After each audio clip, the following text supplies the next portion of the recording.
Aloha, my name is Zoe Leonard, and I decided to look at the stigma surrounding Hawaiian Creole English, or Pidgin.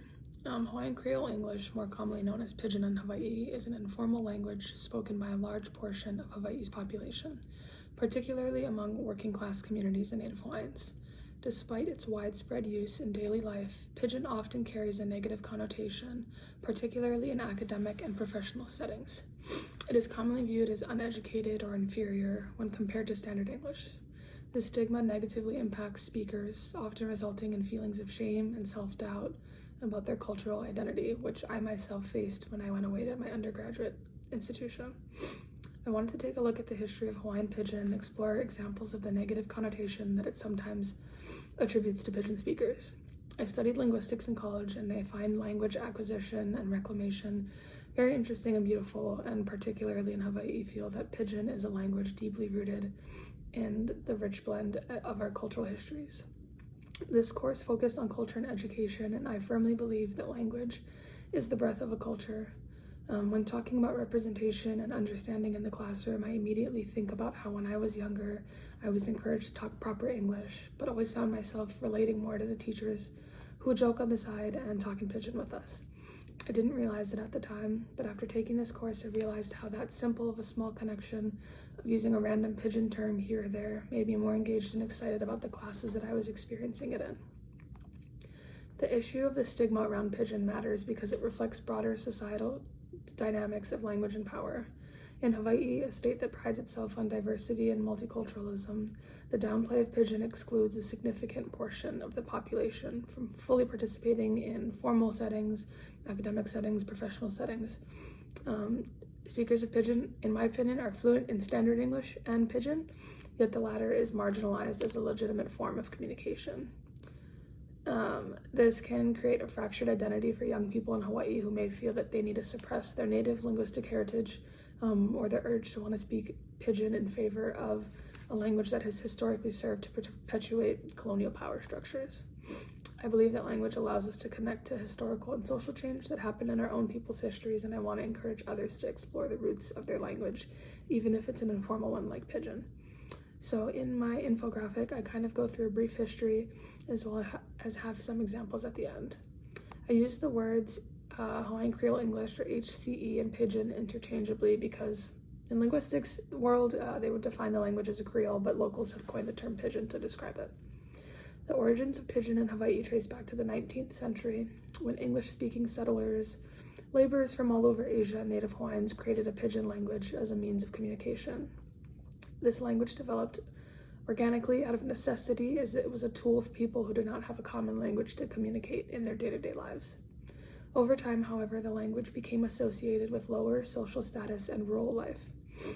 As Western-style education and government institutions became dominant in Hawaii, standard English was promoted as the language of power and prestige. It's important to note why Hawaiian maybe didn't become the language that linked these new populations, but this was also happening at around a time when the Hawaiian population was just a mere 70,000 people around 1860 due to disease like measles and the whooping cough, thus making it more difficult for others to have access to learn the Hawaiian language. The Reciprocity Treaty in 1875 also had a big impact on the shift of Pidgin Hawaiian to Pidgin English. The greater free trade in Hawaii led to more English-speaking Americans and also to more English medium schools in the islands. After the illegal overthrow of the Hawaiian monarchy, English became the only official language for education, and schools became central in the development of the English-based Pidgin that eventually evolved into the Hawaii Creole we see today. Then the influx of Japanese children began to attend public schools around the 1880s, and that led to a generation where Pidgin English became a first language, therefore making it a fully fledged Creole. Several factors have contributed to the continued marginalization of Pidgin speakers, in my opinion. First, the language's roots in colonialism and the plantation era perpetuated a notion that Pidgin was imperfect or a broken version of English. Educational institutions, particularly during the 20th century, treated Pidgin-speaking children as deficient in language skills, often subjecting them to remedial English classes or enforcing the use of standard English. The institutional preference for standard English and the social biases that were around reinforced the belief that Pidgin was a sign of lower intelligence, further strengthening the stigma. This is something that I also saw in my own personal life, where Pidgin was seen as less smart, and those who could speak proper English would make it further in the academic world. Hawaiian Creole English, as you may assume because of its name, is mostly predominantly influenced by standard American English, but it also takes great influence in sentence structures and vocabulary from other languages around the world. An understanding of Hawaii's history is important to understand the linguistic background of Pidgin. Obviously, through migration, exploration, trade, and plantations, the Hawaiian language was exposed to new languages, and this new one was developed.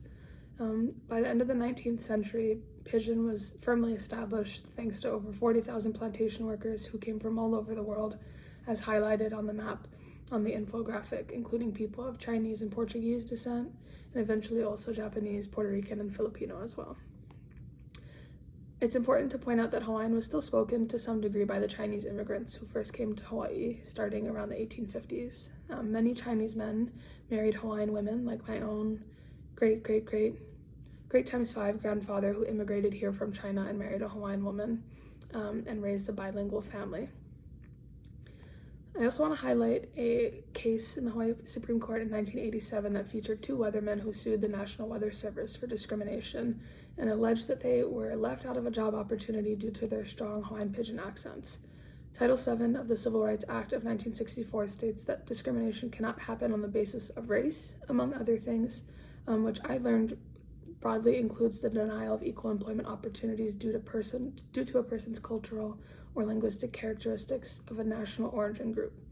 Upon further research, I found it interesting that it was deemed that the defendants in this case spoke a variety of English, or Pidgin, that was acquired as a result of their economic status, environment, and education, and as the court deemed, not as a result of a race or national origin. This raised the question for me as to how is Pidgin not deemed a result of culture or nationalism, but rather from environment. In recent years, there's also been a growing movement to challenge the stigma surrounding Pidgin and promote its recognition as an important part of Hawaiian identity and culture. Advocates have urged schools to incorporate the study of Pidgin into curriculum, not just as an interest area, but also as a legitimate linguistic variety in its own right. There's also been legal and political movements aimed at recognizing Pidgin as an official language of Hawaii. In 2017, the Hawaii State Legislature considered a bill that would have recognized Hawaiian Creole English as a co-official language alongside Hawaiian and English. While the bill did not pass, the conversation itself marked a shift toward greater acceptance and respect for the language. You can also see this at a national level, where linguistic diversity has been seeing broader movements as well, particularly to African American vernacular English and its influence on conversations about linguistic bias across the country. To address the negative connotations of speaking Pidgin, I think a multifaceted approach is needed that engages local efforts to shift attitudes toward language and identity, and I think it starts in the classroom. The biggest one for me is language recognition. I feel that it would be potentially more socially acceptable or viewed less poorly if there were measures in local government to determine Pidgin as a legitimate language. Education can also help to counter the negative stigma. I didn't learn about Pidgins and Creoles until I went over 5,000 miles away from home to college, and I didn't realize how special and unique this language creation truly was. There's a decent amount of media representation, but oftentimes it seems to come in the form of comedy rather than to be taken seriously. I think that linguists and individuals can contribute by advocating for the recognition of Pidgin as a fully developed language with its own set of rules and grammar, and a rich history. This can help to dispel misconceptions and provide a framework for understanding the language as more than just a broken form of English. By embracing these solutions, Hawaii can redefine Pidgin from a symbol of marginalization to one of pride and cultural richness. I want to do my part by just sharing a few examples of popular Pidgin words that I hear in my everyday life. The first that I have shared on my graphic here highlights some of the phonetic differences in Pidgin that would change the word three to tree, or think to tink. Second is the rhotic characteristic that is dropped in a word like better that turns to beta. There are some vocabulary words that have also become popular, such as Bombay, which means something that will eventually happen or it'll happen later at a future time. And the last example I want to share is the word shoots, which to me seems like one of the most used words, which simply means okay. Thank you, and I hope you learned something today about Hawaiian Pidgin. And thank you again for allowing me the opportunity to take a deep dive into something that I'm very interested in and passionate about. Mahalo.